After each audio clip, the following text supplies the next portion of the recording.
Cold rain hammered a rotting Michigan cabin as a 30-year-old FBI agent followed her German Shepherd behind her late grandfather's house. Under the stairs, an injured 60-year-old Navy SEAL lay shaking in the mud, whispering that strangers had taken his home. He was no wanderer, and those were not the words of a fading mind. So why was a decorated veteran hiding like a castaway while others slept inside what was his? If you believe God still finds the forgotten, leave Amen. Rowan Hale had returned to Morro Bay with a suitcase, a folder of probate papers, and the kind of tiredness that did not come from travel. It came from grief that had learned to sit quietly in the back seat and wait for every silent hour. At 30, Rowan carried herself with the alert stillness of a woman trained to notice what others missed. She was tall and lean, with straight dark brown hair usually pinned into a low knot when she worked, though the damp wind had already loosened a few strands around her pale, sharp-featured face. Her eyes were gray-blue, thoughtful rather than cold, but there were days when strangers mistook her reserve for distance. The FBI had taught her discipline. Loss had taught her economy. Since her grandfather August Hale passed away at the end of a long northern winter, she had spoken less, smiled more carefully, and trusted the weather more than her own heart. August's old house stood on a rise above the lake, painted a faded cream that still looked cheerful when the light was kind. It had broad windows, a stone chimney, and the patient, slightly lopsided dignity of a house that had watched many lives pass through it without complaint. Rowan had come to decide whether to keep it or let it go. She told herself that was all. No cases, no questions, no trouble. Just family papers, dust sheets, and one last walk through rooms that still seemed to expect August's footsteps. Ash had other ideas. The 5-year-old German Shepherd moved across the wet yard with the contained strength of a creature who understood both duty and affection. He was large, even for his breed, deep-chested and muscular, with a sable coat dark along the back and burnished gold at the edges where the weak afternoon light touched him. His amber eyes were startlingly alive, intelligent enough to seem almost human when he studied a person, yet gentler than many people ever managed to be. Ash had been trained to detect stress, strange scents, abrupt shifts in routine, and the invisible tension that clung to danger. But off-duty, he had a softer soul. He leaned against Rowan's knee when she could not sleep. He watched doors when she read old letters. He had a habit of sighing like an old church deacon when the world disappointed him. That afternoon the rain came thin and cold across the hillside, needling the grass and making the planks of the back steps shine like dark glass. Rowan pulled her jacket tighter and walked the slope behind the house toward the old guest cabin August had not used in years. The place sat half-hidden by birch trees, its roof sagging, its porch rail crooked, its outdoor staircase gray with age and damp. Ash stopped so suddenly that Rowan almost walked into him. His ears rose, his body stiffened. Then a low growl rolled out of his chest, not wild, not loud, but certain. Rowan followed his gaze to the space beneath the stairs. At first she saw only shadow, rain, and broken boards. Then the shadow moved. The man under the staircase looked as though the storm had wrung him out and left him there as an afterthought. He was around 60, broad through the shoulders despite the years, with a weathered face cut by deep lines at the mouth and brow. His hair, once dark, had gone mostly silver and lay wet against his head. A short beard traced his jaw in uneven gray, as if he had been too tired to care for it properly. Even huddled in pain, he carried the fading outline of great strength. Rowan had seen injured veterans before, men whose bodies never fully came home from the places their minds had survived. This man had that look. His clothes were good clothes, only soaked through. A dark canvas jacket, a flannel shirt, work jeans, boots caked with mud for more than one road. His lips were pale. One hand pressed hard against his right hip, and the other gripped a stair post as though pride still needed something to hold on to. When Rowan crouched, the smell of cold rain, wet wool, and old pain rose toward her like an unwelcome prayer. "Sir," she said, keeping her voice low and even, "can you hear me?" His eyes opened with effort. They were a faded blue, clouded by exhaustion but not confusion. "Silas," he said after a moment, as if even his own name had become heavy to carry. "Silas Mercer." He swallowed, drew one shallow breath, then another. "House is gone. They took it. August said, if a man ran out a road, this place." Rowan felt the name strike something inside her, but there was no time yet to ask why. She touched his wrist, felt the chill there, and looked him over fast and carefully. No obvious bleeding, no sign of head trauma she could see, but his body trembled with the effort of staying upright against the cold. "You're coming with me," she said. Silas tried to protest, perhaps out of habit, perhaps out of the stubborn dignity older men sometimes wore like a second coat. But the protest weakened before it fully formed. Ash stepped closer, his growl fading into a soft, watchful rumble, and lowered his head near Silas's hand. For one strange, suspended second, the old soldier and the trained dog looked at each other as if they recognized the same hard country in one another. A crack of thunder split above the birches, and the staircase shuddered under the rain, sending a scatter of cold drops down over all three of them. The sound broke the moment open like glass, and in that sharp silver pause, Rowan understood that if she waited even 5 more minutes, the storm might decide for her. The clinic in Marrow Bay sat beside a bait shop and a florist, the kind of small-town urgent care where the receptionist knew most surnames and all the useful gossip. Dr. Eileen Hart met them inside with brisk mercy. She was a compact woman in her early 50s, with cropped silver-blonde hair, clear hazel eyes, and the practical manner of someone who had long ago discovered that kindness worked best when it wore sensible shoes.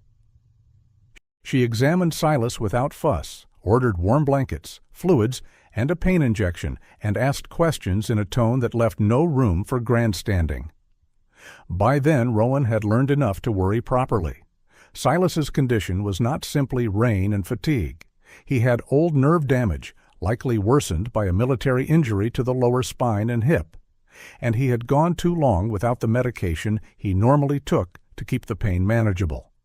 He had bruising along one side, though he said little about how it got there. When Dr. Hart stepped aside, Rowan filled in what she knew and left out what she did not. She was on leave. The man had been found in bad weather. He claimed he had been forced from his home. "Doctor?" Hart looked from Rowan to Silas and then to Ash, who lay near the exam room door with his chin on his paws, alert to every shifting sound in the hall. "He should not be alone tonight," the doctor said, "and if someone is looking for him, don't put him anywhere obvious." Silas turned his face toward the wall when he heard that, and Rowan caught the quiet shame in the movement.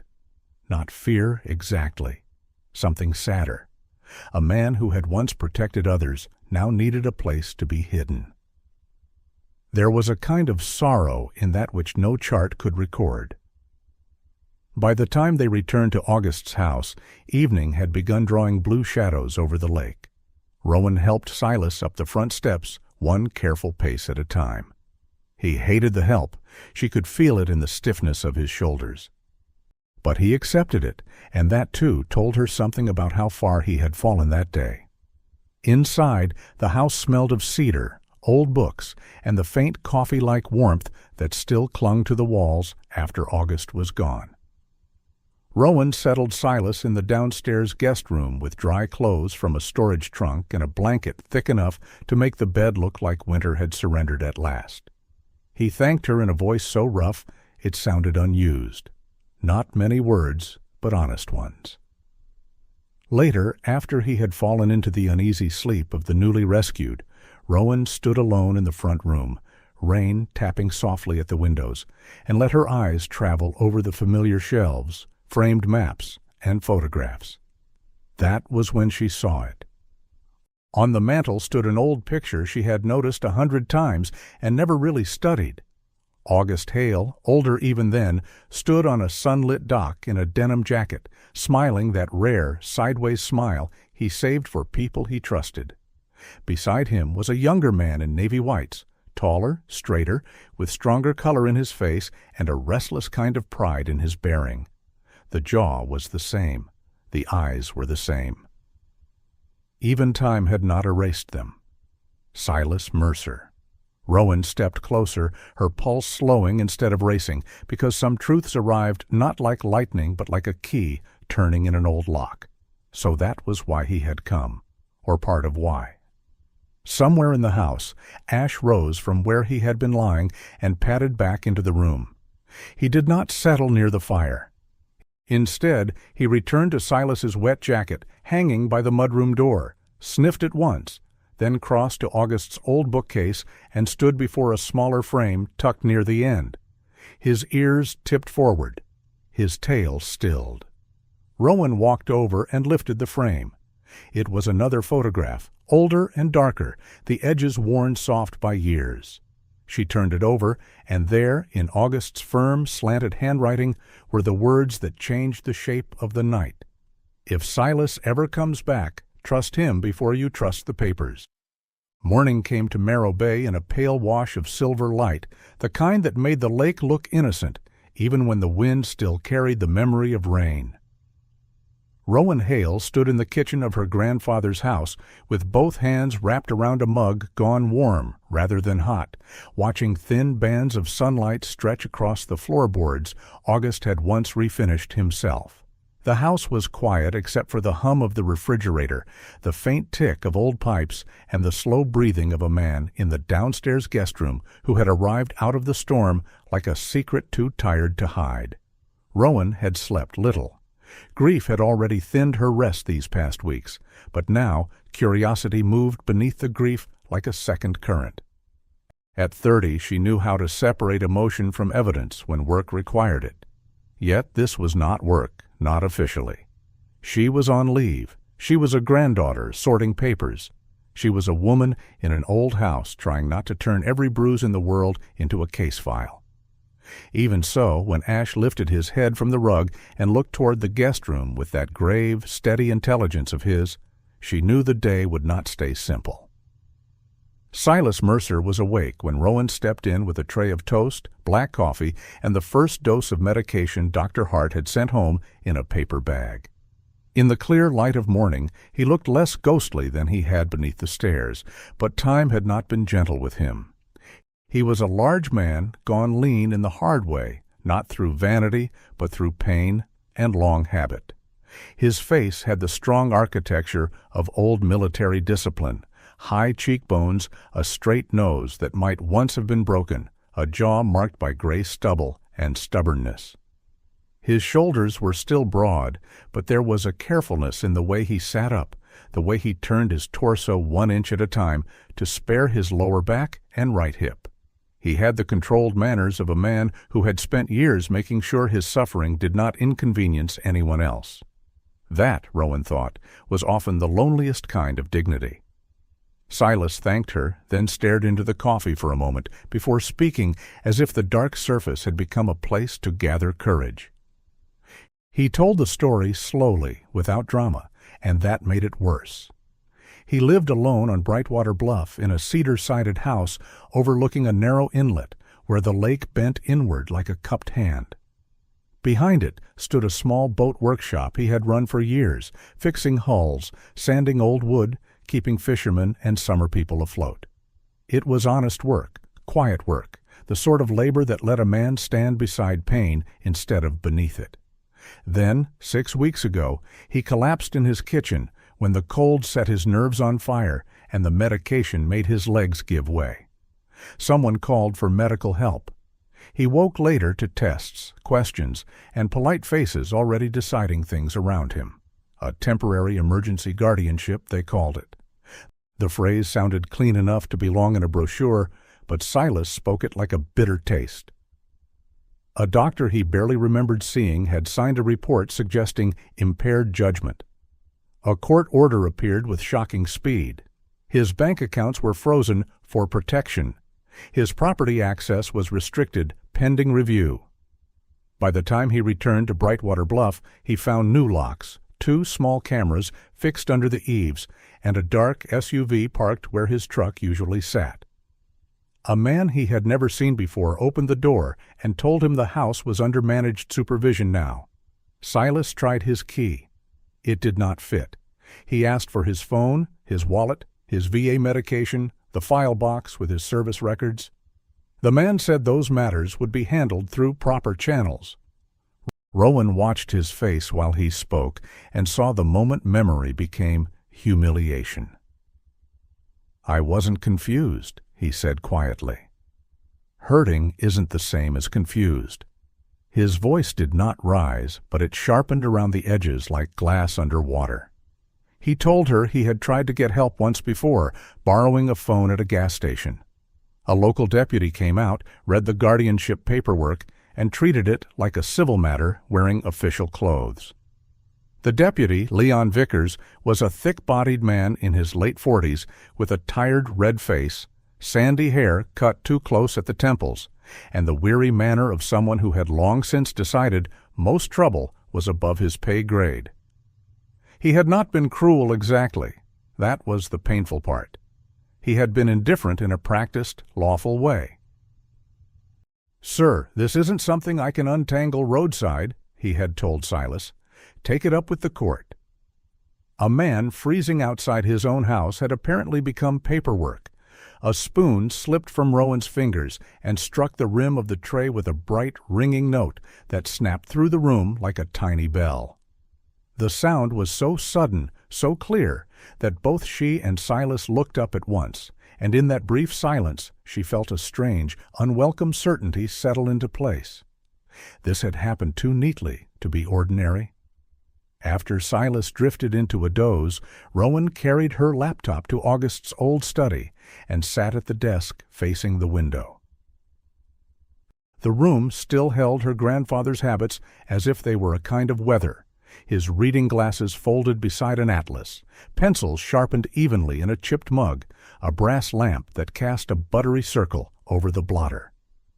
Rowan logged onto the county's public records portal with her own civilian access, not her credentials, and began searching by parcel number, case category, and name. She told herself she was only looking, just looking. But the deeper she went, the more the surface of things began to shimmer with something ugly underneath. Silas Mercer's guardianship filing had moved with unusual speed. The property management fees attached to his case were high for a man living alone. A company name repeated itself in other filings involving older residents in northern Michigan, North Star Stewardship. The title sounded noble, almost pastoral, but Rowan found it attached to multiple emergency petitions, several quick property restrictions, and at least 3 estate transfers with timelines so compressed they made her stomach tighten. All public, all technically legal to view. All wrong in the quiet way mold is wrong before it shows on the wall. When Rowan finally shut the laptop, Ash was waiting by the mudroom door. He led her outside without tugging, just a firm look over his shoulder and that intent, measured pace she had learned never to ignore. The rain had passed, leaving the world rinsed and sharp. Birch leaves glittered. The air smelled of wet earth and pine. Near the cabin steps, Ash lowered his nose to the ground, tracing a path through mud Rowan herself had nearly stepped over. The tracks were blurred but not old. Someone had been there recently, more than once. Ash followed the scent along the side of the cabin, then back toward the house, then to the coat rack inside where Silas's damp jacket hung. He pressed his muzzle to one sleeve and froze. Rowan knelt beside him. Under the smell of lake water, cold wool, and old cedar, there was something else. Faint cologne, maybe, and the sterile bite of a vehicle interior. Not enough for proof. Enough for warning. If strangers had been around August's property before she arrived, then Silas was not the only loose thread in someone's hand. That thought followed Rowan into the garage after dusk. The place smelled of engine oil, cut timber, and the sweet, dry dust of old summers. August had kept everything in labeled drawers, coffee tins, and wooden trays, as if he believed order itself was a kindness one left behind for the living. Rowan opened drawer after drawer, wrenches, fishing line, spare lures, receipts, yellowed manuals, until at last her hand found a folded scrap of paper tucked beneath a rusted set of pliers. The note was brittle with age, written in August's slanted hand on the back of an old marina invoice. There were only 7 words on it. The blue notebook must not fall to them. Rowan read the line twice before she noticed the tiny mark in the lower corner, a simple symbol August had used only on the things he considered truly dangerous. Ash stood beside her, silent and still, as if he too understood that the house had just exhaled another secret. By the next morning, Marrow Bay wore its beauty like a hymn. The rain had passed, leaving the lake polished and pale beneath a cool northern sky, and the birch trees behind August Hale's house shimmered in a light so clean it seemed almost merciful. Rowan stood on the back porch with Ash beside her, looking down the slope toward the water and trying to decide whether grief had made her reckless or whether grief had simply stripped away her patience for polite lies. Inside, Silas Mercer was still resting. The medicine had softened the sharpest edge of his pain, but it had not restored what had been taken from him. He remained a large man, worn thinner by suffering than by age, a former Navy SEAL whose frame still held the memory of strength even as his injured lower back and hip forced him to move with careful economy. Before Rowan left, she found him sitting by the downstairs window, broad shoulders turned toward the lake, one hand wrapped around a mug he had forgotten to drink. In daylight, his face looked even more weathered, carved by cold seasons, hard labor, and the long loneliness that sometimes follows service when the country remembers ceremonies more easily than people. "I won't be gone all day," Rowan told him. He gave a slight nod, but his eyes remained fixed on the water. "Don't use the front road if somebody comes asking," he said quietly. "And if they say they're only checking on me, don't believe the sweetness in it." Rowan understood the warning. Men like Silas learned to hear danger even when it arrived in a pleasant voice. She began at the small church near the harbor, a white clapboard building with a narrow steeple and old blue shutters that August had once repaired himself. Father Daniel Brooks met her in the fellowship hall after morning rounds. He was a tall, spare man in his late 60s, with silver hair combed neatly back from a high forehead, and a face lined not by harshness, but by listening. His hands were long and elegant, more suited to turning fragile pages than lifting heavy things, yet there was steadiness in him that came from carrying other people's sorrow for many years. He remembered August with great warmth, and remembered Silas too, though more quietly. Father Brooks told Rowan he had seen a pattern he could never quite prove. Older parishioners would vanish from town life all at once. One week they sat in the third pew or stopped at the Wednesday supper. The next week someone would say they had been placed somewhere appropriate, and after that no one saw them again. Their houses changed hands quickly. Their mail stopped coming. Their names stayed on prayer lists longer than they stayed in their own kitchens. The papers were always in order, he said, his voice low. That was the part that troubled your grandfather most. When harm learns to dress well, people call it order. Rowan thanked him and left with a growing heaviness under her ribs. From there, she went to Marlene's Diner on Harbor Road, the kind of place where pie was discussed with moral seriousness and everybody's coffee arrived before they asked for it. Marlene Shaw, the owner, had spent 35 years feeding fishermen, teachers, snowplow drivers, widows, and lost summer tourists. She was a broad-shouldered woman in her early 60s with honey blonde hair she pinned up in a practical twist, strong forearms dusted with flour, and the sort of direct blue eyes that had ended foolishness at many a breakfast counter.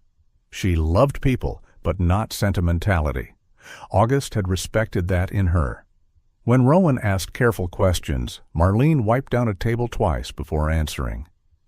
She remembered a retired couple from Birch Point who were suddenly transferred to a care arrangement downstate. She remembered an old widower whose lakeside place was sold so fast the real estate sign seemed embarrassed to be there. She remembered one woman weeping softly in a booth because no one would tell her where her brother had been taken, only that it was for his own stability. Marlene leaned in, lowering her voice. "You know what bothered me? It wasn't noise. It was how tidy it all looked, like somebody had ironed the human part right out of it." The sentence stayed with Rowan as she drove to the post office annex to find Thomas Weaver, Merrow Bay's retired mail carrier. Thomas was 71 and shaped like a fence post that had survived every storm by refusing drama. His face was narrow, his white mustache clipped short, his sun-spotted skin drawn tight over old bones.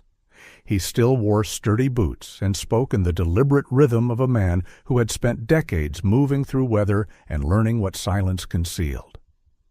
Thomas didn't traffic in rumors, but he did remember things. He recalled certified letters arriving in clusters for elderly residents who rarely got official mail before.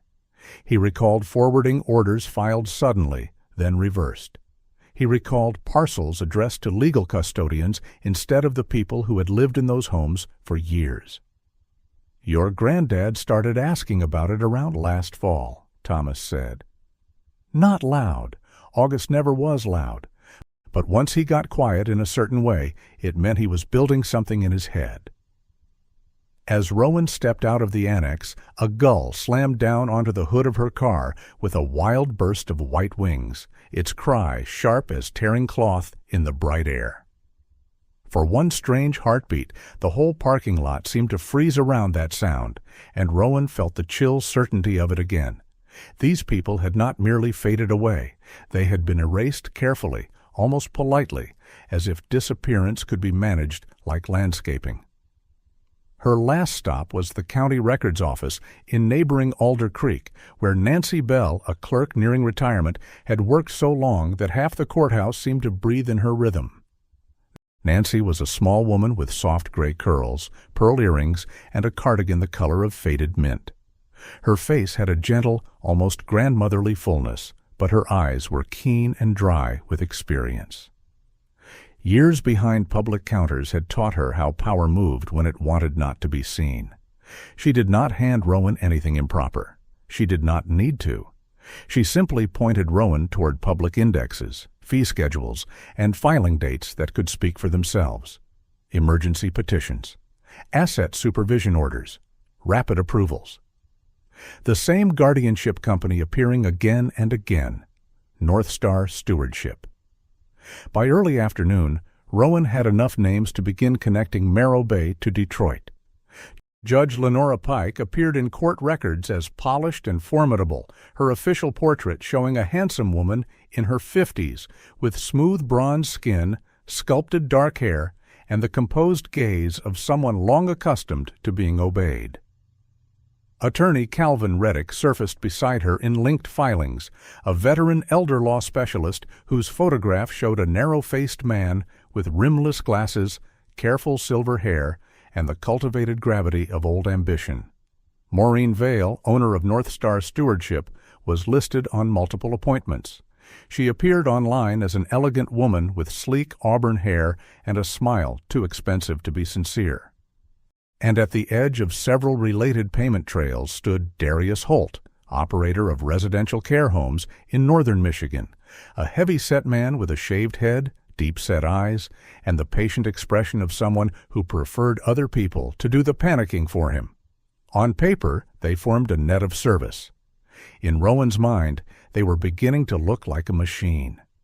Before driving home, Rowan made one more stop with Ash at the edge of a wooded road outside Merrow Bay, where one of Holt's residential care properties sat behind a tasteful sign and a line of pines. She did not go in as an agent. She remained what she could honestly be, a woman observing from publicly accessible ground. The building looked respectable enough. Fresh paint, trimmed lawn, lace curtains, a cheerful bench under a window. But Ash became tense the moment they reached the side path near the service entrance. His ears lifted. His nose worked the air with unusual intensity. Rowan followed his attention to a row of windows marked by room numbers on a maintenance sheet clipped near an open side door. The sheet listed those rooms as occupied, yet the air drifting out carried none of the layered scent of lived-in space. No soap, no laundry, no stale tea, no old books, no medicated cream, no ordinary human residue of daily life. Only cleanser, fresh paint, and vacancy. Ash gave a soft, troubled rumble. Rowan did not need him to prove anything. She only needed to trust what he was noticing. If rooms were being billed as occupied while standing empty, then someone was collecting money for ghosts. That evening, back at August's house, the light turned amber across the garage rafters, while Rowan sorted through old tackle boxes, coils of line and cedar plugs worn smooth by years of honest hands. Ash lay nearby, but his eyes tracked every movement. In the bottom of a green metal fishing box, she found a sealed envelope with her name written across it in August's unmistakable hand. The sight of it made her pause, fingers suddenly unsteady in a way no gun range or interview room had ever managed. She opened it carefully. Inside was a small brass key and a single folded note.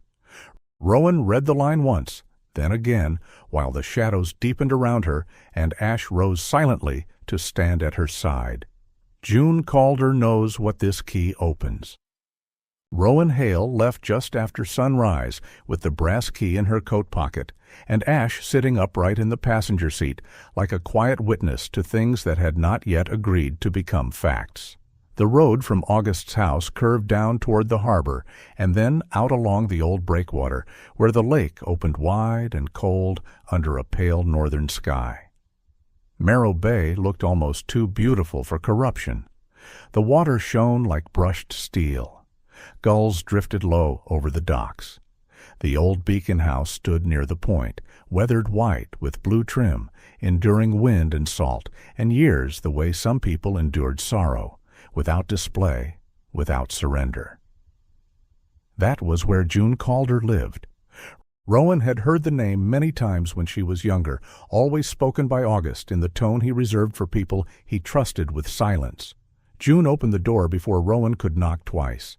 She was 68, slender and straight-backed, with silver hair braided loosely over one shoulder and skin browned lightly by decades of lake wind. Her face was fine-boned, lined at the eyes and mouth, but there was nothing frail about her. She had the kind of gaze that seemed to sort noise from truth in a single glance. Once she had kept records for the Harbor Authority and volunteered at the town library. August used to say June remembered what other people preferred to misplace. She looked first at Rowan, then at Ash, then at the key in Rowan's hand, and something deep and weary softened in her expression. "So it has come to that," she said, stepping aside. "Your grandfather hoped it would not. He prepared anyway." Inside, the beacon house was spare and orderly, smelling of cedar soap, old paper, and tea. Rowan sat at a narrow table by the window, while Ash settled at her boots, watchful but calm. June poured tea into thick ceramic cups and spoke without performance, which made every word feel heavier. Yes, August and Silas had been close for years. August was older by almost 2 decades, but the difference had never mattered. He helped Silas after the Navy years left their mark, not only with the pain in his spine and hip, but with the paperwork that seemed determined to wear a man down even after war had finished with him. VA forms, medication disputes, insurance letters, property tax notices, legal language wrapped around ordinary life like barbed wire in a field. August had a gift for reading what official language tried to hide. He used to say that if a sentence was too polished, it was often trying to sweep mud under the rug, June said, and for the first time Rowan smiled. It did not last long, but it warmed the room. June then told her the part August had never put into simple conversation, Over the last year, he began to notice the same names appearing in too many sad stories. Older people removed from homes, emergency guardianships moving quickly, houses sold or managed before neighbors understood what had happened, families confused, victims embarrassed, witnesses frightened. August did not go public because he was careful, and because careful people know that half a truth can be destroyed faster than a lie. So he built layers: a paper notebook with dates and names, a USB with scanned documents and photographs, copies kept in more than one place, and one living witness, June herself, who knew how to reach the rest if the time came. Just then, a gust from the lake struck the beacon window with a sudden hard rattle, and the glass flashed white with morning light. The sound was brief, almost nothing, yet Rowan felt it run through her like a hand on a bell rope. For an instant the room seemed to hold not only the living, but August, too, standing somewhere just beyond sight, insisting with the old patience she knew so well. Not fear, not haste, just open the right door. June rose, took her coat, and drove with Rowan back to August's property. Silas was already awake when they arrived, standing on the back porch with one hand braced against the rail, his face tightened by pain and weather both. He had shaved, though not perfectly, and the effort somehow made him look more vulnerable. He was a man still trying to meet the world with dignity, even when the world had not been kind enough to deserve it. When he saw June, something shifted in him that Rowan had not yet seen. Not relief exactly. Recognition touched by grief. June crossed the yard and put her hand gently against his arm. "You look like August's worst predictions," she said with dry affection. Silas let out the faintest breath of laughter, but his eyes had already gone bright. "He always did think ahead for the rest of us," he answered. That was when Rowan understood that August had not only helped him with forms or medicine. He had given Silas something rarer, the feeling that one person in the world was still reading his life correctly. The three of them went down to the old cabin. The wood steps still creaked with damp, and the air beneath the eaves held the stale coolness of things left too long alone. June did not hesitate. She led Rowan inside, to the back wall where shelves once held tools and paint tins. There, partly hidden by rough paneling, was a small seam Rowan never would have noticed if she had been looking for magic instead of craftsmanship. August had built the cabin himself in pieces over several summers. Of course he would hide something in a place made by his own hands. The brass key fit a narrow slot behind the panel. Rowan turned it. A section of wall released with a soft click and opened inward to reveal a steel lockbox fixed between the studs. No drama, no trick. Only the sober intelligence of a man who knew secrets should survive weather and foolishness alike. Inside lay a blue notebook, thick with handwritten entries and tabs. Beneath it sat a USB drive in a labeled envelope, several photographs, and a stack of copied property and guardianship records bound with a faded rubber band. Rowan laid the photographs on the workbench one by one. In them, Judge Lenora Pike stood at fundraisers in tailored dresses, one hand resting lightly on crystal stemware, smiling beside Maureen Vale, elegant and self-assured, and Darius Holt, broad and heavy-eyed, always half a step behind but never absent. Another copy showed filings connected to Silas's house at Brightwater Bluff, and even Rowan, reading quickly, could see the revisions. Dates changed, initials inconsistent, fee notations that felt padded and purposeful. She plugged the USB into her laptop back in the main house, while June and Silas sat quietly at the kitchen table. The files were organized exactly the way August lived, meticulously, almost tenderly. Spreadsheets, scanned letters, photographs of signatures, parcel maps, payment logs. North Star stewardship appeared again and again, attached to the same looping pattern of urgency, control, and money. Across from her, Silas kept his large hands folded too tightly, looking at none of them for a long while. "He knew," he said at last, voice worn low. I thought I was sparing him trouble by keeping my mess to myself. June's face softened. August never mistook loyalty for trouble, she said. Silas nodded once, but the motion seemed to cost him. The ache in him was no longer only about the house on Brightwater Bluff. It was for the older friend who had stood beside him without needing thanks, and who had prepared for this while Silas was still hoping the world might correct itself. Late that evening, as the lake darkened and the house filled with the hush of lamps instead of sunlight, Rowan opened the final file on the USB. It was a scan of one of August's handwritten notes, the letters slightly slanted, steady despite age. She read the sentence once, then again, and felt the whole shape of the matter sharpen. If they dared take Silas's house, it means they believed no one was left to see. Rowan Hale did not sleep much the night after opening August's lockbox. She sat at his desk until dawn, the blue notebook open beneath the brass lamp, her grandfather's handwriting marching across the pages with the calm, careful pressure of a man who believed truth should be built board by board, like a dock made to survive hard weather.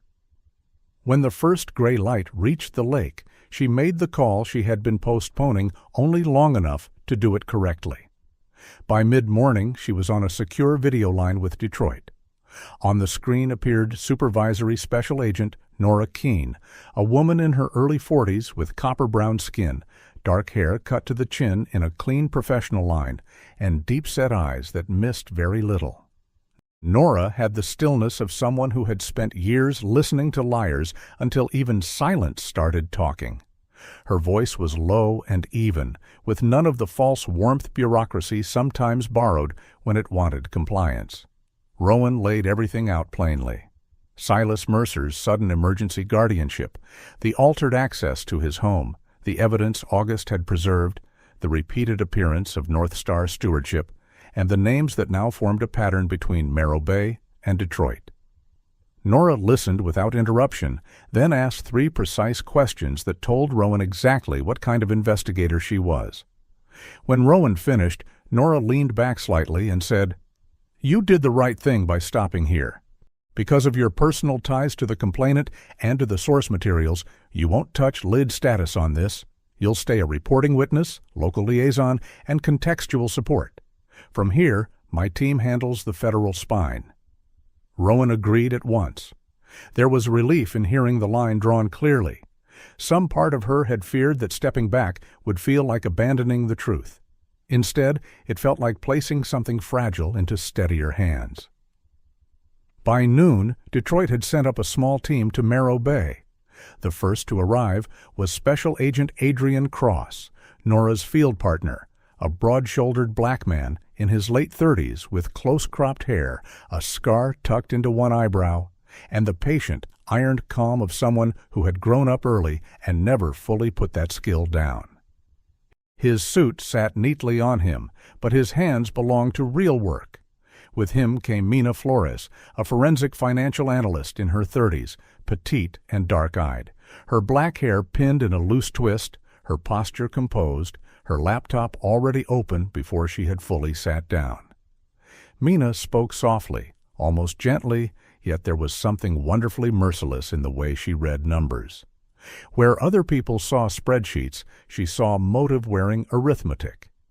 They interviewed Silas at August's kitchen table while the afternoon light moved slowly across the pine floor. Silas had changed into one of August's old flannel shirts, and the borrowed softness of it made him seem at once larger and more broken, like a man holding himself together with another person's kindness. He told the story again, more fully this time, not as a victim begging to be believed, but as a witness determined not to let language be stolen from him a second time. He described waking to strangers in his home, the humiliation of being addressed as though his own mind had become a rumor, the new locks, the cameras, the way one young man in a charcoal jacket stood in Silas's kitchen with his hands tucked politely in his pockets and spoke about managed occupancy, as if the place had not held Silas's whole adult life. He spoke of his medications left behind, his wallet and service papers inaccessible, his truck keys missing, his bank account frozen in the name of protection. He also described the physical truth of his condition without embellishment: nerve pain like cold wire along the spine, weakness in his right leg when weather turned, the way exhaustion could make him clumsy, but never confused. Adrian asked careful follow-up questions, separating injury from incapacity, fact from interpretation. Mina built a timeline on her screen. By the end of the interview, even the quiet air in the kitchen seemed to understand what had happened to him. Then Ash, who had been lying beside Rowan's chair with his head on his paws, sprang up so suddenly that the wooden chair legs scraped hard against the floor. The sharp sound snapped through the room like a struck match. Everyone turned at once. Ash was staring at Rowan's phone on the counter where the screen had just lit with an unknown Detroit number. For one breathless second, nobody moved. Then Rowan crossed the room and answered. A woman's voice, smooth as polished stone, came through the speaker. "Agent Hale," it said, though Rowan had not identified herself. "Grief can make principled people do reckless things. Be careful, your grandfather's memory is not leading you into a misunderstanding." The line went dead before Rowan could respond. No shouting, no threat spoken openly, just confidence. The kind of confidence that came from people who had long believed paperwork could hide anything. Adrian's jaw tightened almost imperceptibly.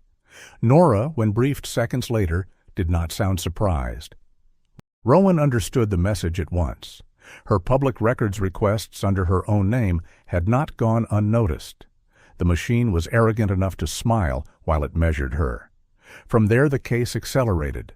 Nora's team pulled subpoenas and emergency process on banking records already flagged by August's copies. Mina traced management fees that were too high, rent payments routed to care facilities for wards who did not appear to live there, and internal transfers that leapt from guardianship accounts into business structures with too many doors and too little daylight. An ex-accounting employee from North Star Stewardship, Elise Banner, agreed to speak after Adrian contacted her through counsel. Elise was 34, pale and fine-boned, with sandy hair tucked behind her ears and the hollowed, sleepless look of someone who had carried wrongdoing in silence until it began to rot her from the inside. She had once believed she was helping older clients manage transitions.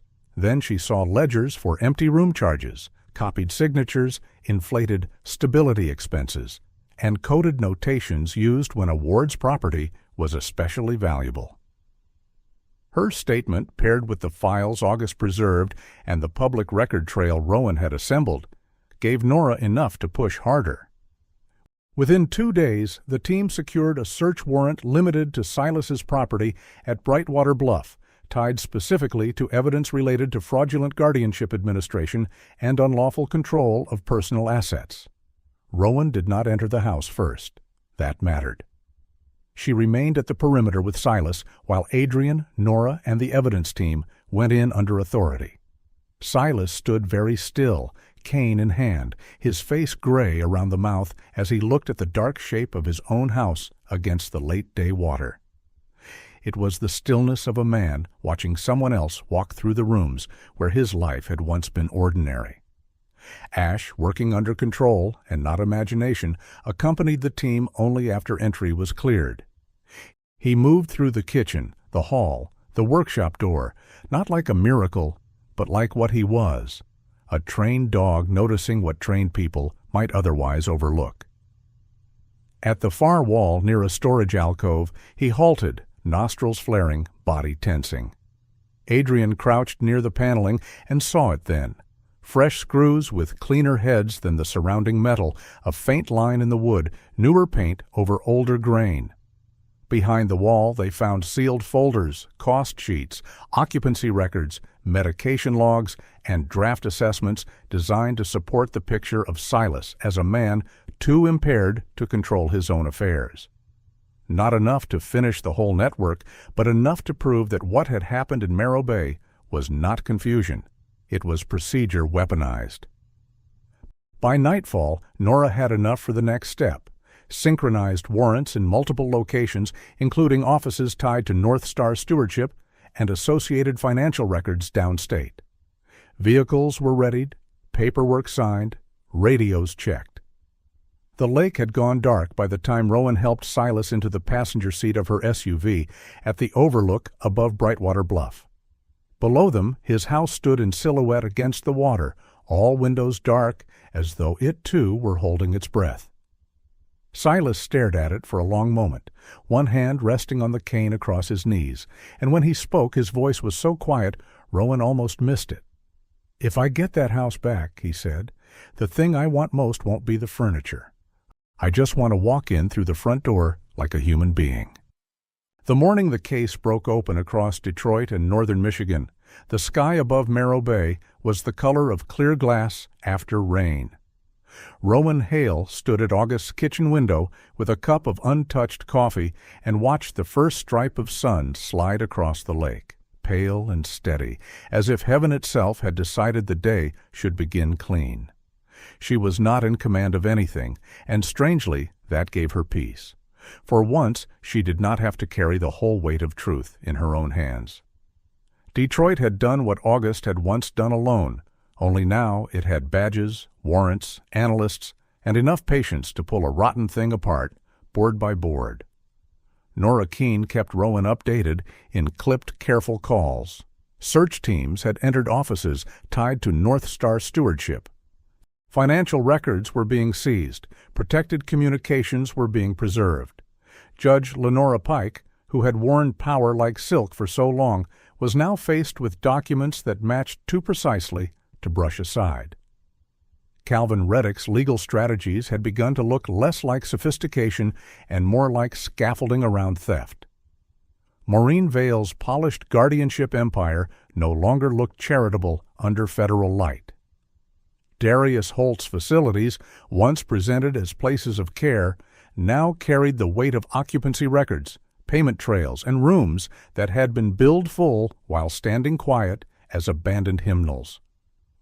Rowan listened, asked only what she needed to ask, and then sat in silence with the old house around her, feeling the strange ache that comes when justice starts moving after years of stillness. It did not feel triumphant. It felt like ice loosening at the edge of a river. In the downstairs room, Silas Mercer buttoned a clean work shirt with hands that still trembled a little when pain ran high. At 60, with silver in his hair and deep lines at the corners of his eyes, he looked like the last weathered post left standing after a dock had partly gone under. His body still carried the memory of military discipline, broad chest, strong shoulders, the remains of a man who had once moved fast and without hesitation. But injury and time had taught him another rhythm, slower, guarded, careful with steps, careful with pride. He had learned to keep hurt folded inward, and Rowan knew now that this was one reason people like him became easy prey for a system that fed on silence. Ash followed him from room to room that morning with the devotion of a creature who had already chosen his side and saw no reason to revisit the matter. The 5-year-old German shepherd, large and sable-coated, with amber eyes that always seemed to understand more than any dog had a right to, stayed close to Silas's weaker side, adjusting instinctively when the older man shifted his weight. There was no drama in it, only loyalty. Rowan had begun to think loyalty was one of the few holy things left in the world. By afternoon, the first human consequences had begun to arrive, and they came not through headlines, but through voices. Father Daniel Brooks called to say a woman from Birch Point had finally learned where her older sister's money had gone. Marlene Shaw heard from a nephew who had been trying for months to understand why his uncle's house had vanished into protective management. Thomas Weaver brought over 2 pieces of forwarded mail that now made more sense than they had before. One by one, the names that had been pushed out of sight began to return to ordinary speech, to kitchens, to church lists, to family arguments, to love.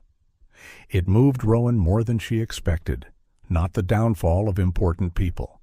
That would take its course.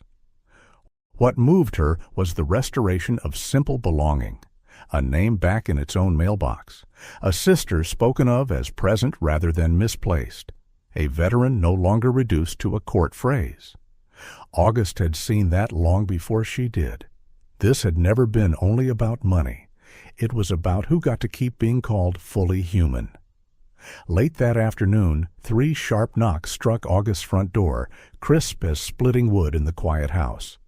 Ash rose at once, ears forward, body tense, and for one suspended breath, Rowan felt the old fear return. But when she opened the door, there was no threat waiting there, only Adrian Cross on the porch in his dark coat, the sun behind him turning the air gold around his shoulders. He held a folder in one hand and a look in his face that was too gentle to be ordinary business. In that single still moment, before he even spoke, Rowan knew the tide had truly turned. Silas took the news standing up, though Rowan suspected sitting might have been easier. Adrian, solid and calm as ever, explained it plainly. The emergency guardianship tied to Silas's case had been suspended pending immediate review. The supporting claims of incapacity were collapsing under scrutiny. A judge outside the corrupted circle had signed the initial relief order. Brightwater Bluff could be returned to him while broader proceedings continued. Silas did not answer right away. He simply lowered his head once, not in weakness, but as if his spirit had gone very still in order not to break apart from relief. The drive to his house took place under a washed blue evening sky, the road bending along the water in quiet curves. Rowan drove. Adrian followed in a separate vehicle, and then respectfully remained back, understanding that some thresholds belonged first to the people who had been kept from them. When Rowan helped Silas out at the foot of the walk, the old cedar house at Brightwater Bluff stood before them in the softened light, familiar and almost shy, as if ashamed of what had happened beneath its roof. The cameras had been removed. The borrowed people were gone. The porch boards creaked under Silas's slow step. His cane touched wood, then lifted, then touched again. Rowan stayed beside him, close enough to catch him if she had to, but not so close as to steal the dignity of his return. He reached the front door and stopped. For a long second he rested his hand on the frame, fingertips spread against the old paint like a man greeting a friend after years of mistaken absence. Then he stepped inside. Not fast, not grandly, just truly. The front room smelled faintly of cedar, stale air, and the ghost of lake water. Silas stood in the middle of it, his shoulders tight, eyes moving over the mantel, the chair by the window, the lamp with the crooked shade, each ordinary thing made sacred by being returned. Rowan did not speak. Some reunions are too serious for words. Back at August's house that night, after Silas had chosen to rest there one more evening before facing the work of reclaiming his own rooms, Rowan opened the final envelope from her grandfather. The letter was written in the same steady hand that had built notebooks, saved evidence, and held a quiet line against decay. August wrote that Silas Mercer had been "the younger brother life sent me late, but sent me true." He wrote that loneliness had a way of making good men think they were burdens when they were only wounded. He wrote that if Rowan ever found herself uncertain whom to trust, she should look at Ash first, because dogs are often less flattered by appearances than people are. Rowan laughed softly through sudden tears at that line. It sounded exactly like him, wise and dry and a little amused at human foolishness. By the following week, she had made her decision. She would not sell August's house. She would keep it, not as a monument, but as a living place. Once a month, with the help of a volunteer elder law attorney from Traverse City and a local veterans group, she would open the doors for quiet guidance. Paperwork explained, letters translated into plain speech. Frightened older people told where to stand and how not to be swept away. Nothing grand, nothing theatrical. Only a lamp left in where darkness had been useful to the wrong people for too long.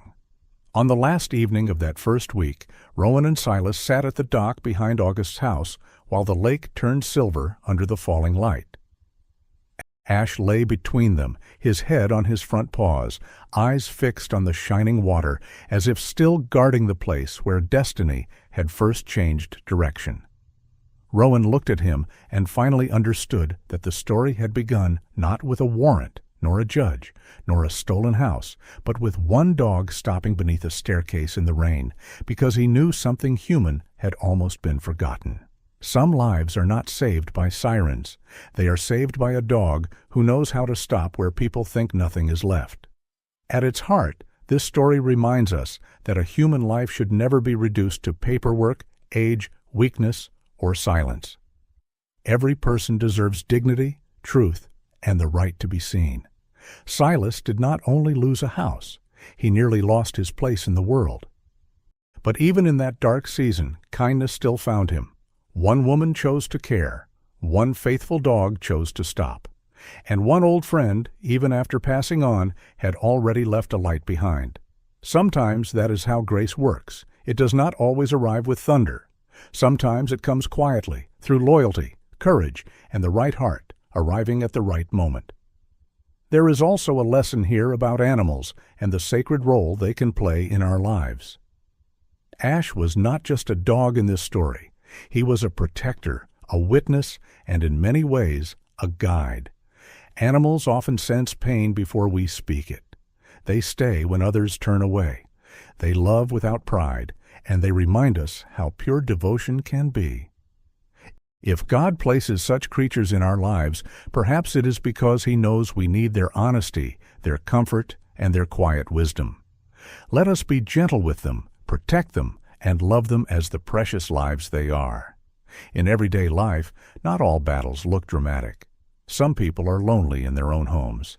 Some are carrying grief behind polite smiles. Some are one bad season away from feeling forgotten. This story asks us to pay attention. Check on the elderly. Listen when something feels wrong. Help the person who seems too proud to ask. Read the papers before signing. Speak for those whose voices are being pushed aside. A good life is not built only by success. It is built by compassion, by courage, and by the small choices we make when someone vulnerable stands in front of us. And maybe that is the deepest lesson of all. Miracles are not always impossible events. Sometimes a miracle is simply this: the truth comes out, the lost are found, the broken are welcomed home, and love arrives before it is too late.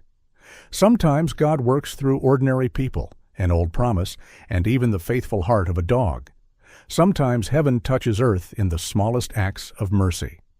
If this story touched your heart, please share it with someone who still believes in kindness, justice, and second chances. Tell us in the comments where you are watching from and share one lesson this story gave you. If you believe animals are one of God's beautiful gifts, let us know that too. And if you enjoy stories of hope, faith, loyalty, and healing, please subscribe to the channel so you do not miss the next one. May God bless every person watching today. May He protect your home, strengthen your heart, comfort your sorrow, and lead kind people into your life when you need them most. And may He bless the animals who walk beside us, love us faithfully, and so often help carry us back to the light.